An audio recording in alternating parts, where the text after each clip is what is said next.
Okay, this is a continuation of leaf spring stuff, including the front axle and the leaf spring assembly itself. I moved over to this truck because it's a lot easier to see.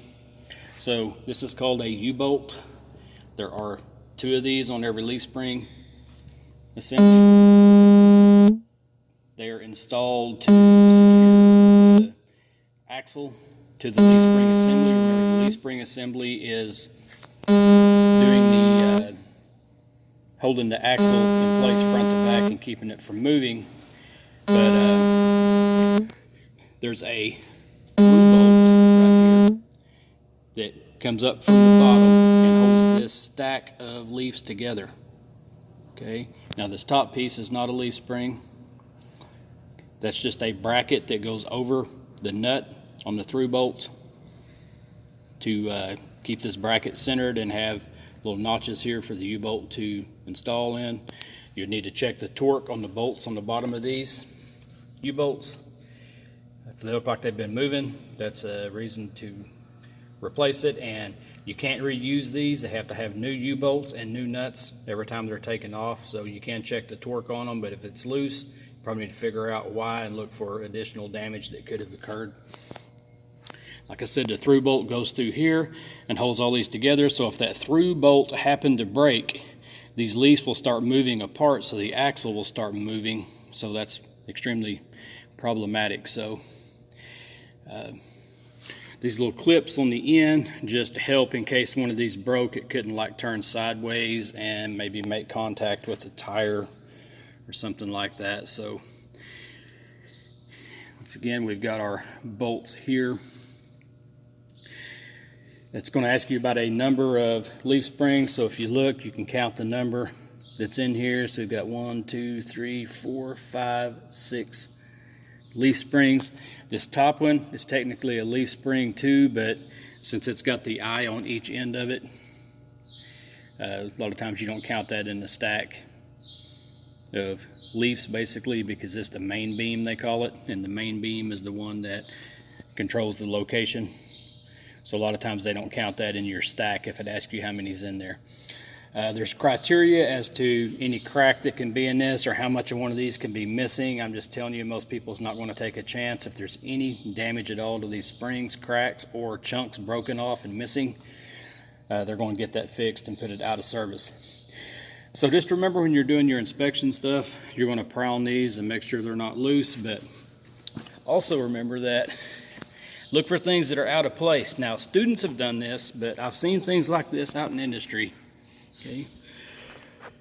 There's a problem right here.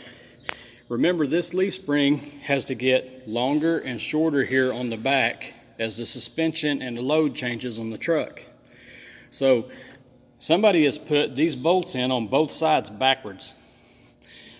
Okay, the end of that bolt past the nut is sticking out and clipping that bracket, and it's kind of wearing a hole in the bracket. So this has been done for a while.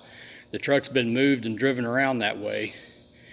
But that's going to prevent this leaf spring from moving. It's going to cause parts to get broke. It's wearing this bracket out. Eventually it'll probably break that bolt, and then you'll have major issues. So that's the kind of things you're looking for.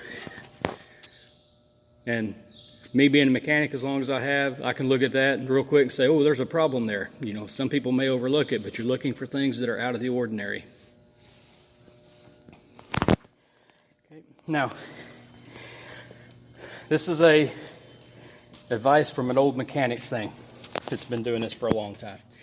A lot of the service manuals tell you to put this vehicle in the air, support the frame, and take all the weight, so unload the suspension, meaning it's not supporting any weight. It's just got the axle hanging in the air because the frame is blocked up. When you're checking these, especially the front end, hangers, brackets, the mounting hardware and everything, it's best to do it with the truck running, on the ground, loaded, and just have somebody move the steering wheel and watch the components. Now, I can't shoot this video by myself, but the ambulance outside, I've had students check it numerous times, and they do what the book says and get it up in the air and pry on everything and say that all the attaching hardware is good. I can set it on the ground, start it, have somebody move the wheel, and these brackets that the leaf spring hooks to are bolted to the frame. That vehicle outside's got a lot of miles on it, that ambulance, but when you move the steering wheel on that on the ground with it loaded, the engine running where you got power steering, the front axle moves back and forth about an inch on it because the frame is walled out around those bolts. The bolts have wear on them. It's very, very dangerous. I would hate to be in that ambulance if my life was in danger, but anyway, it doesn't really show up when you're under there with a little pry bar prying on it. So the best way to check these is on the ground, start the vehicle, and just move it and make it work and see if you have any abnormal movement, because like I said, that ambulance would scare you if I showed it to you.